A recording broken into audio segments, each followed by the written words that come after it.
guys, ketemu lagi sama aku di Cis Desi. Apa kabar kalian guys? Aku doain ya semoga kalian baik-baik aja, sehat-sehat selalu, bahagia selalu pokoknya ya guys ya.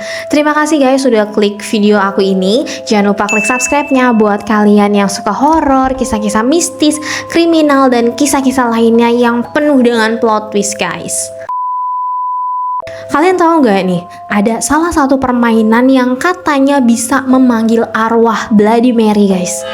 Permainan ini tuh biasanya dilakuin di depan kaca pada malam hari, terus nyebut nama Bloody Mary sebanyak 3 kali guys. Permainan ini tuh banyak dimainin dan terkenal banget khususnya di luar negeri ya. Tapi di Inggris sendiri nih guys, sosok ini tuh beneran ada loh. Dia bukan hantu ataupun penyihir, tapi dia ini seorang ratu guys. Kali ini kita nggak mau bahas tentang permainan Bloody Mary-nya ya, tapi aku mau ajak kalian buat dengerin cerita tentang masa-masa kehidupan seseorang wanita yang dikenal sebagai Bloody Mary pada zaman ini guys. Oke guys, tanpa banyak basa-basi kita mulai ceritanya, let's go!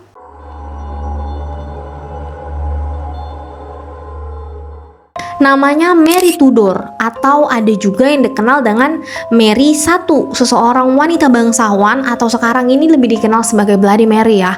Seorang ratu Inggris yang namanya melegenda, bukan karena kebijaksanaannya guys, melainkan karena darah dan api atas tragedi yang ditimbulkannya.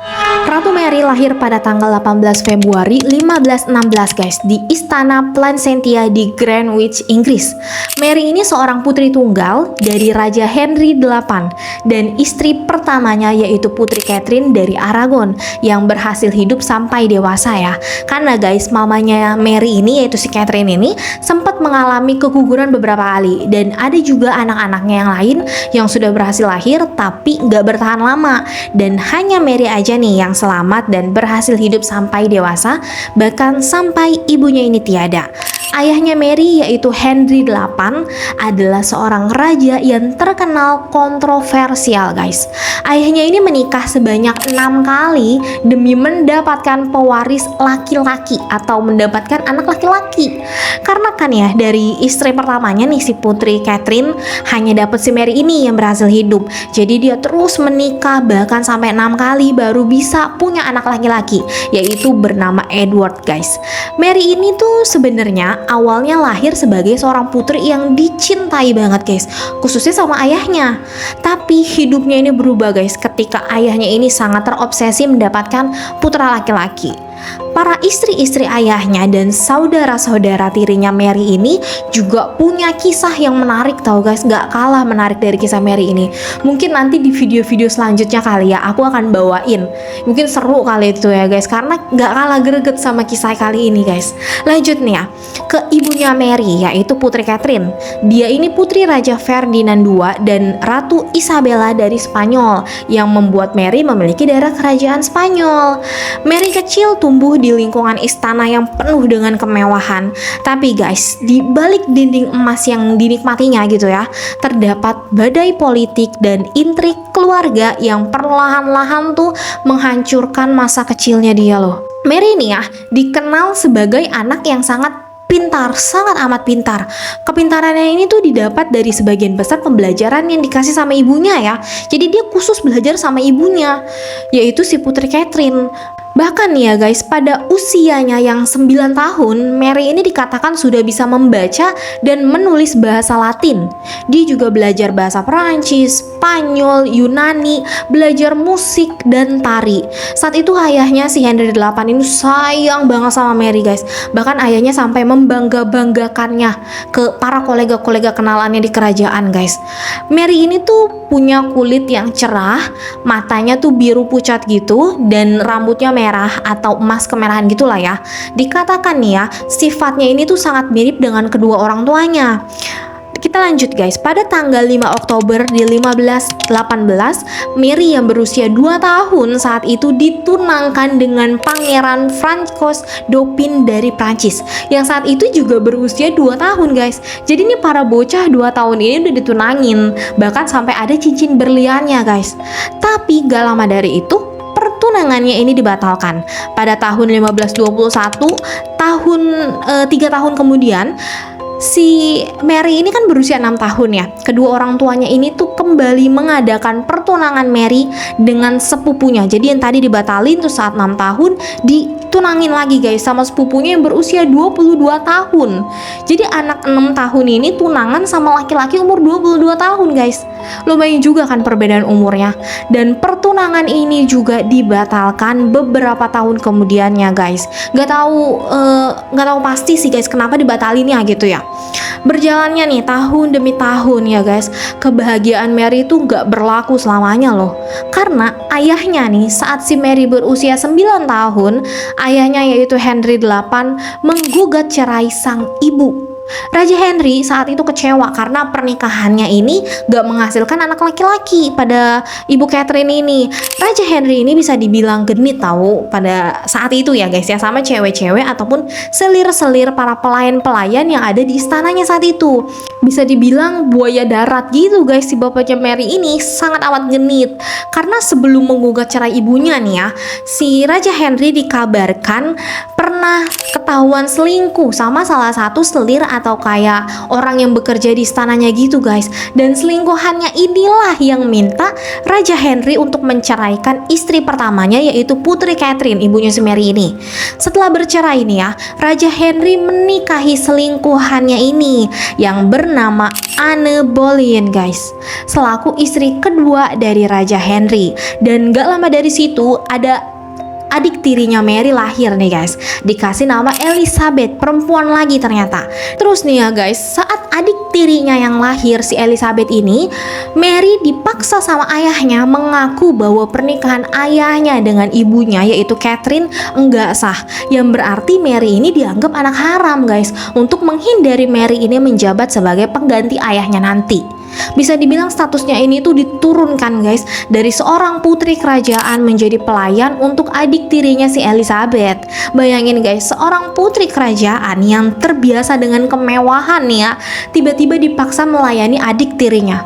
Kayaknya gak cuma si Mary aja guys yang kesel, kayaknya kita juga kesel gak sih kalau digituin. Dan setelah itu ya guys ya, hidup Mary ini berubah. Dia tumbuh dengan rasa trauma, sakit hati, kesepian tentunya guys. Dikabarkan juga guys kalau saat itu Mary sering sakit-sakitan. Mungkin karena tekanan psikologisnya kali ya, pikirannya keganggu gitu. Dan hari berjalan terus guys, sampai dia akhirnya berumur 37 tahun. Mary akhirnya menikah dengan Philip II dari Spanyol. Pernikahan ini bukan didasari cinta ya, tapi karena unsur politik untuk mengikat hubungan dari Inggris dan Spanyol. Si Mary ini dipaksa sama ayahnya guys untuk menikah. Pernikahan ini bukan didasari cinta ya, tapi karena unsur politik untuk mengikat hubungan Inggris dan Spanyol. Dipaksa guys sama ayahnya. Dan pernikahan inilah yang justru membuat rakyat Inggris saat itu marah. Karena ya mereka ini takut kalau Inggris akan dikuasai sama orang-orang Spanyol. Di dalam pernikahannya si Mary guys, dia tuh sangat banget mendambakan seorang anak. Bahkan pernah nih ya, dia ini mengalami kehamilan palsu. Perutnya tuh semakin hari membesar, tapi gak ada bayinya guys pas diperiksa. Saat itu bagi Mary, cinta itu terasa seperti mimpi buruk guys. Suaminya lebih banyak menghabiskan waktu di Spanyol, sementara dia sendiri harus menghadapi penghinaan dari rakyatnya yang membenci pernikahan mereka. Lanjut ya guys, pada tahun 1547, ayahnya Mary ini, si Raja Henry VIII, meninggal dunia. Dan berhubung karena Raja Henry ini hanya punya anak laki-laki dari pernikahan yang keenam, yaitu si Edward ini, langsunglah nih si Edward diangkat menjadi raja menggantikan posisi ayahnya. Padahal waktu itu si Edward ini masih muda guys, masih kecil. Tapi saat Edward menjabat nih ya guys, gak lama kemudian, sekitar beberapa tahun aja, karena gak lama dari itu Edward dikabarkan meninggal dunia guys, karena sakit di usianya yang ke-15 tahun. Pangeran Edward mengidap penyakit semacam paru-paru gitu guys, dan pernah sakit cacar juga. Jadi desas-desusnya nih ya menyebar di seluruh Inggris, bilang kalau penyakit Edward ini tuh disengaja sama si Mary, karena dia itu ingin mengambil posisinya posisinya untuk menggantikan ayahnya. Tapi guys, setelah Edward meninggal, bukan Mary yang menjabat menggantikan posisinya, tapi malah sepupunya Edward yang gantiin. Karena sebelum meninggal, Edward ini nulis wasiat dan bilang kalau dia nggak ada, dia mau digantikannya sama sepupunya, yaitu Lady Jane Grey, guys. Kenapa dia kok yang gantiin malah sepupunya gitu ya, bukan si Mary selaku anak pertama dari Raja Henry? Karena nih ya, ternyata mereka tuh diem-diem punya konflik, guys. Mereka ini ada perbedaan agama gitu. Mary menganut agama Katolik, sedangkan Edward dan ayahnya Henry saat itu menganut agama Protestan. Dan kenapa Henry nggak mau digantiin sama si Mary, maunya sama si Jane? Karena si Jane ini juga beragama Protestan. Bahkan guys, sebelum kematiannya, Pangeran Edward ini dengan si Mary tuh sering berantem, sering adu cekcok karena perbedaan iman ini, guys. Padahal kan sama-sama Kristen padahal ya guys ya, cuma mungkin berbeda menurut mereka. Setelah Lady Jane turun dari tahtanya, guys, dari situlah Mary mulai menjabat sebagai pemimpin di istananya. Mary naik tahta nih ya sebagai Ratu Mary I. Sebagai ratu, Mary punya satu misi untuk mengembalikan Inggris ke agama Katolik setelah ayah dan adiknya mendorong agama Protestan di Inggris.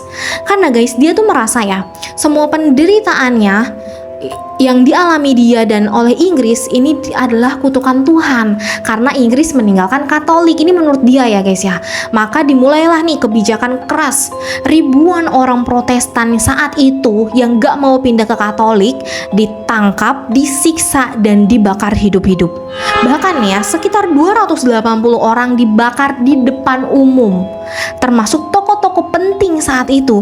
Bahkan keluarganya aja gak luput dari hukuman itu, guys. Api unggun eksekusi ini tuh memenuhi jalanan London saat itu. Dan disitulah awal mula kenapa Mary dikasih nama Bloody Mary, guys. Karena udah separah itu hukuman dan eksekusinya buat orang-orang yang gak nurut sama si Mary.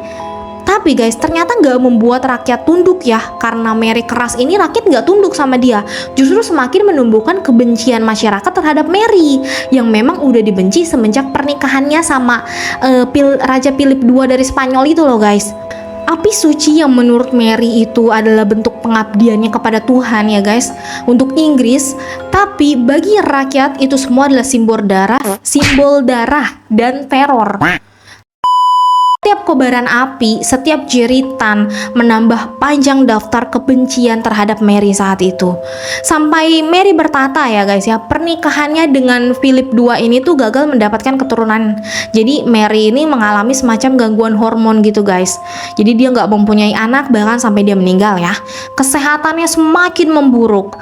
Bahkan ada yang bilang dia ini menderita sakit parah yang kemungkinan kalau saat ini tuh ya digadang-gadang sebagai kanker ovarium atau kanker rahim gitu guys. Dan fast forward nih guys, tahun 1558, setelah 3-4 tahun si Mary bertahta, Mary meninggal dunia di usia yang dibilang masih muda, yaitu 42 tahun.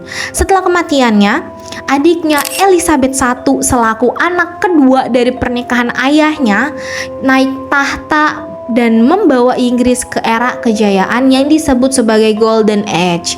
Jadi Inggris saat itu lebih merasa kepemimpinan Elizabeth I lebih baik dibandingkan Mary yang memimpin dengan penuh amarah dan banyak pertumpahan darah. Rakyat lebih mengingat Mary bukan sebagai ratu yang baik ya guys, tetapi sebagai ratu yang haus darah daripada sebagai ratu yang ingin mengembalikan iman Katolik di Inggris. Di akhir hayatnya ya guys, Mary sendirian, tanpa anak, tanpa cinta sejati, dan tanpa dukungan rakyat. Karena sampai akhir hayatnya pun suaminya masih tetap di Spanyol guys. Di balik legenda permainan cermin nih ya yang kita kenal, terdapat kisah nyata seorang ratu yang ingin hidup dan penuh luka, ambisi, dan darah. Mary Tudor atau Bloody Mary adalah pengingat bahwa kekuasaan tanpa kasih hanya akan meninggalkan kesan horor dalam sejarah bahkan sampai hari-hari mendatang. Oke guys, Segitu aja untuk hari ini. Terima kasih sudah tonton videonya sampai akhir. Mohon maaf untuk salah-salah katanya guys. Terima kasih juga buat kalian banyak-banyak nih ya, yang kalian yang udah subscribe, yang udah komen, yang udah like. Pokoknya terima kasih banget guys. Aku berterima kasih banget sama kalian, karena kalian artinya udah dukung aku untuk terus bikin video terus-terusan guys. Komen-komen di bawah juga ya guys kalau kalian ada kritik ataupun saran, boleh banget kok. Klik subscribe-nya, like-nya, dan juga share video ini ke teman-teman kalian. Sehat-sehat selalu ya guys, jaga-jaga diri, oke? Sampai ketemu di video selanjutnya, bye-bye.